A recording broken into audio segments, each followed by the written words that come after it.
पाठशाला में अब दुनिया के सबसे बड़े मंदिर का चैप्टर खोलने जा रहा हूं, जिसकी तस्वीरें आपको हैरान कर देंगी। ऐसा भव्य, इतना बड़ा मंदिर आपने कभी नहीं देखा होगा। आज आपको उस मंदिर की तस्वीरें दिखाऊंगा जो अयोध्या के राम मंदिर से भी बड़ा होगा, और आपको बताऊंगा कि अयोध्या के राम मंदिर से भी बड़ा मंदिर कहां बन रहा है।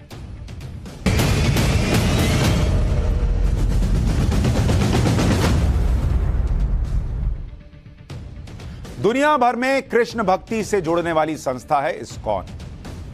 आपने सुना होगा ना, इस्कॉन के टेंपल में जा रहे हैं।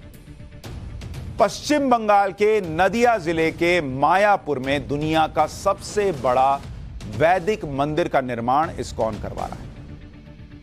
करीब 28 लाख वर्ग मीटर में फैला यह मंदिर परिसर दुनिया का सबसे बड़ा मंदिर है।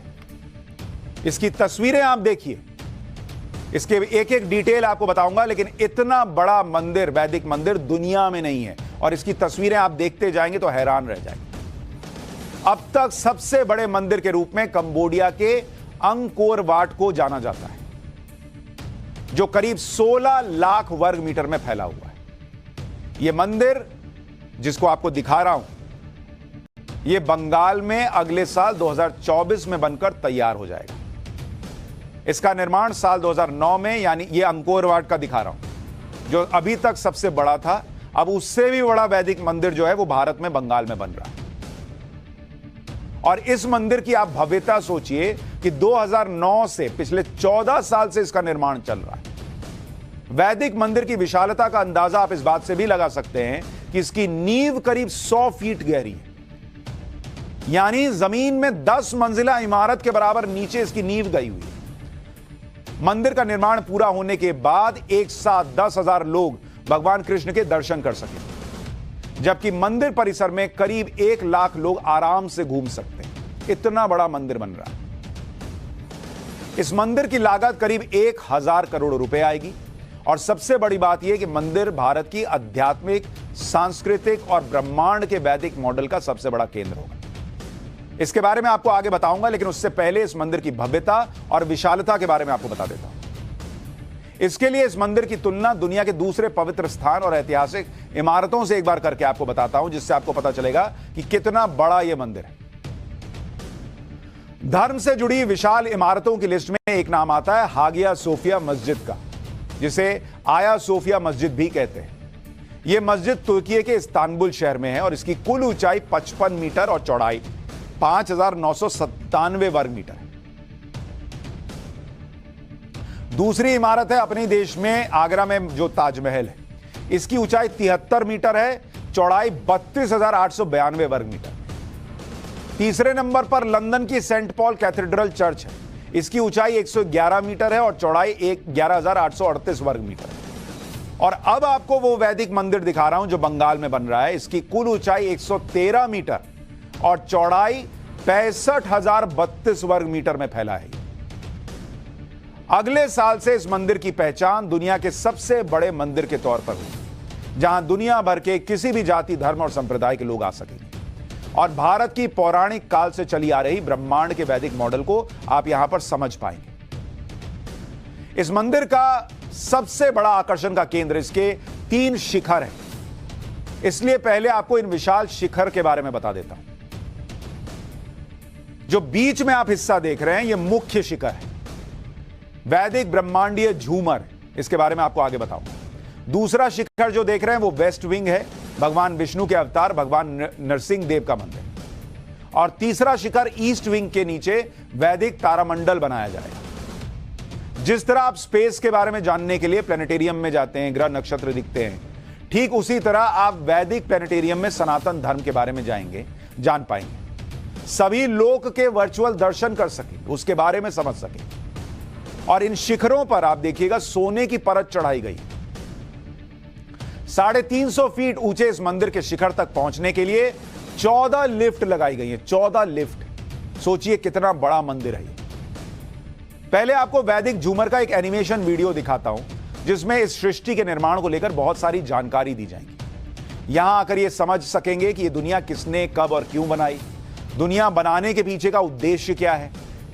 यह एनिमेशन वीडियो है जो वहां लोगों को दिखाया जाएगा। इस बात को वैदिक झूमर में दर्शाया जाएगा। इसलिए इसे इस मंदिर को दुनिया का वैदिक मंदिर कहा जा रहा है। आमतौर पर यह बताया जाता है कि करोड़ों अरबों साल पहले खगोलीय घटना से ब्रह्मांड और पृथ्वी जैसे दूसरे ग्रहों की उत्पत्ति हुई, लेकिन सनातन धर्म और शास्त्रों के अनुसार इसके पीछे पूरा विज्ञान है, जिसके बारे में बहुत पहले वेदों में लिखा जा चुका है। लेकिन मॉडर्न युग के चक्कर में इस ज्ञान से दूरी बढ़ती चली गई, इसलिए आज इस बात को भी आपको समझना चाहिए। ऋग्वेद में एक श्लोक है, सप्त दिशो नाना सूर्या देवा आदित्या ये सप्त, यानी इसमें कहा गया है कि सप्त दिशो नाना सूर्या, यानी सूर्य अनेक है।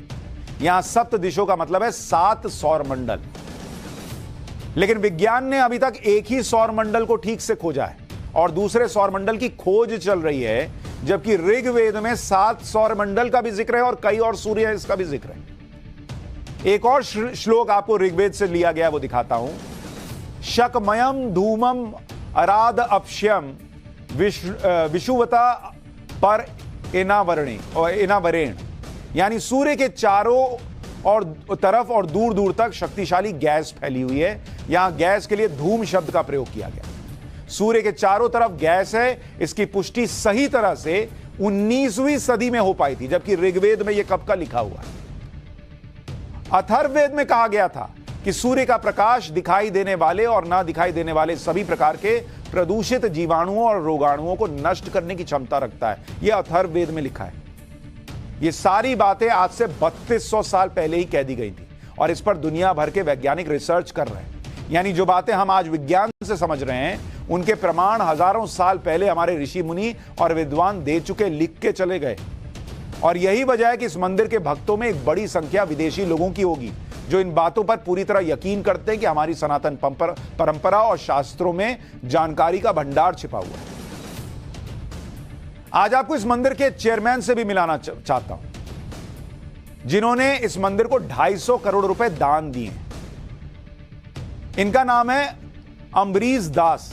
यह नाम इन्होंने इस्कॉन से जुड़ने के बाद रखा। इनका पुराना नाम क्या पता है? Alfred Ford. हमारे यहां मंदिर की बात करने वाले को बड़े हीन भाव से देखते हैं, अच्छा ये तो एक्सट्रीम हिंदुइज्म की बात कर रहा है। वहां अल्फ्रेड फोर्ड जो है वो 250 करोड़ भी दे रहे हैं और इन्होंने अपना नाम भी अम्बरीश दास कर लिया। ये अमेरिका की मशहूर कार कंपनी फोर्ड के मालिक है भाई, वही फोर्ड कंपनी जिसकी कार आप चलाते हैं।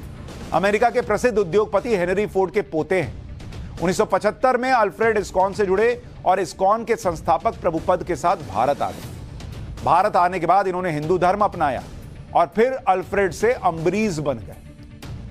अल्फ्रेड तमाम ऐशो आराम को छोड़कर कृष्ण भक्ति के साथ भारत की सनातन परंपरा के बारे में सीख रहे हैं, प्रचार कर रहे हैं।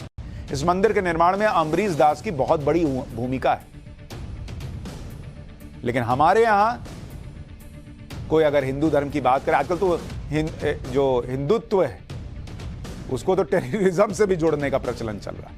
लेकिन यहां बड़े बड़े विदेशी आकर हिंदू धर्म को अपना रहे हैं और इतना बड़ा बड़ा मंदिर बन रहा है।